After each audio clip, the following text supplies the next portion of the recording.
Hello everyone. In this video, I'll guide you through how to fix connection issues when the Forza Horizon 6 servers are down or acting up. First, we need to check if the issue is actually on your end or Turn 10 Studios' end.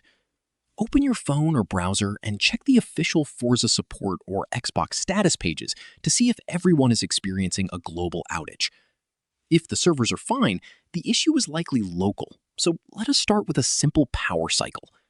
Completely shut down your console or PC, unplug the power cable for about 30 seconds, and plug it back in to clear the system cache. Next, let us refresh your internet connection.